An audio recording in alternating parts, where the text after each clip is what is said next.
The Camp David proposals divided the West Bank into three virtually separated cantons, southern, central, and northern. Couldn't possibly be accepted by any Palestinian leader. Their current favorite, Mahmoud Abbas, also rejected it. That's easy to demonstrate. All you have to do is look at a map, and that demonstrates how magnanimous and generous the offer was. That was taken care of by the simple device of never publishing any maps. So there wasn't any map published in the United States, so they were easily accessible from the normal sources that they use when they want to, and of course in the Israeli press. So it sounded magnanimous and generous because you don't know anything. A few months after the collapse of Camp David, Clinton did present his parameters, which were pretty vague, but they went further towards a possible settlement. Notice that that undermines the official story about the magnanimous offer. I mean, if the offer was magnanimous and generous, why did you have to change it a couple of months later in the parameters? But that's quiet, too. Clinton basically conceded them to have been unacceptable. What about the reaction to the parameters? Well, here's Clinton's description of it. He says, both Prime Minister Barak and Chairman Arafat have now accepted these parameters as the basis for further efforts. Both have expressed some reservations. Again, that undermines totally the official story repeated by the New York Times in its obituary. After both sides had accepted the parameters with reservations, they proceeded to negotiate further in negotiations in Taba, and they reached a tentative agreement.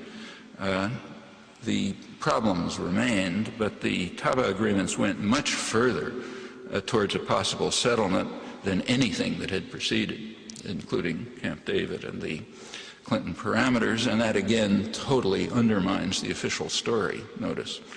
The negotiations were called off by Barak, Israeli Prime Minister, so what the possible outcomes could be, we don't know.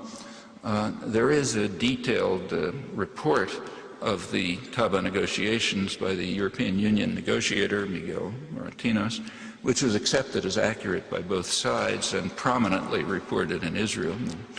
I doubt that it was ever mentioned in the United States in the mainstream, and it describes what I just said.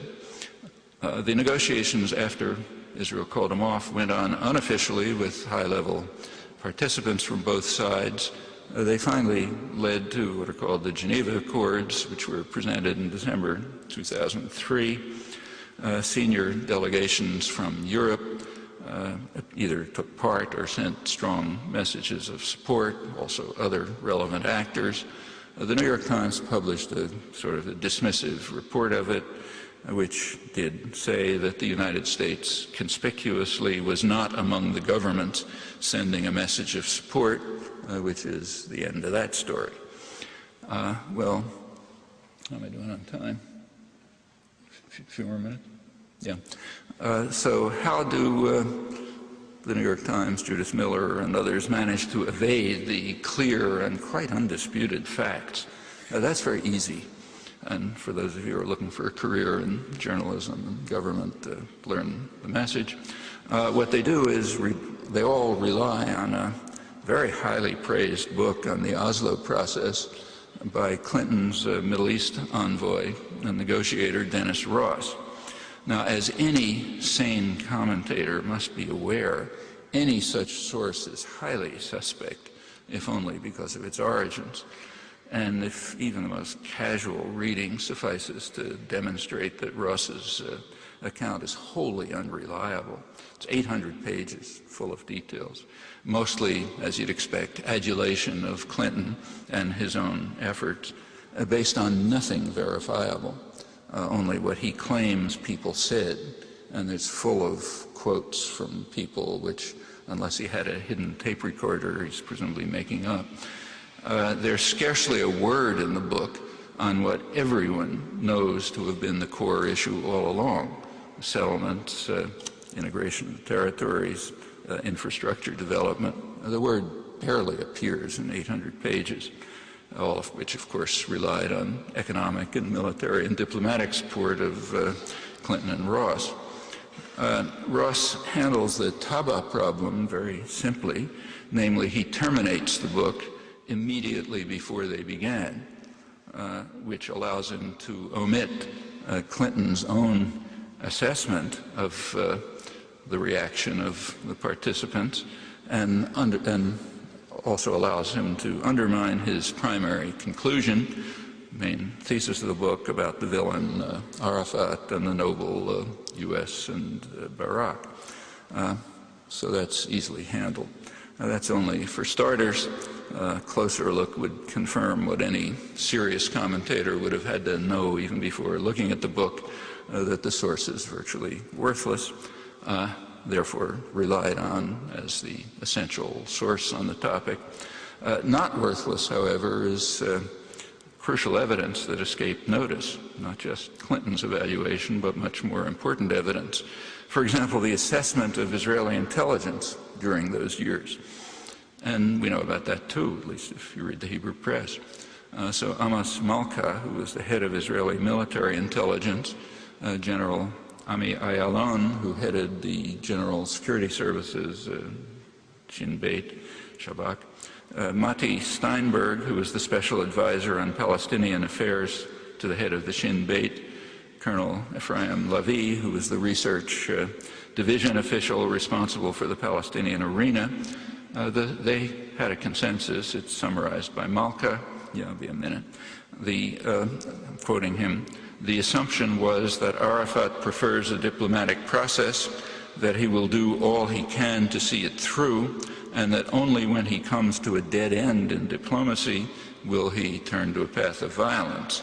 But this violence is aimed at getting him out of a dead end, to set international pressures in motion, to get the extra mile, to return to the diplomatic process.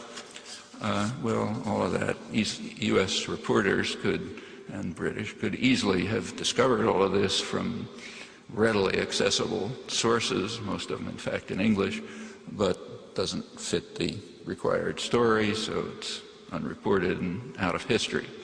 That's the third example of the messianic vision.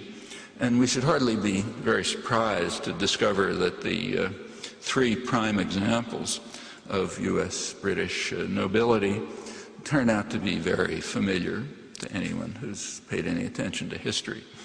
And that leaves us with a choice. We can choose to follow the path of Soviet commissars, their counterparts in Iran and North Korea, and the near universal practice of Western media and intellectuals. Namely, we can accept the declarations of noble intent of our leaders with appropriate worshipful awe, or we can try to be serious in finding out what's happening before our eyes, and if we don't like what we discover, there's a lot that we can do about it. We do enjoy a remarkable legacy of freedom and privilege. It wasn't a gift from above, it was won by centuries of struggle. We can use it to unveil the deception that's employed to keep the domestic public under control. We can recognize that another world is not only necessary but also possible, and we can devote ourselves to bringing it into existence.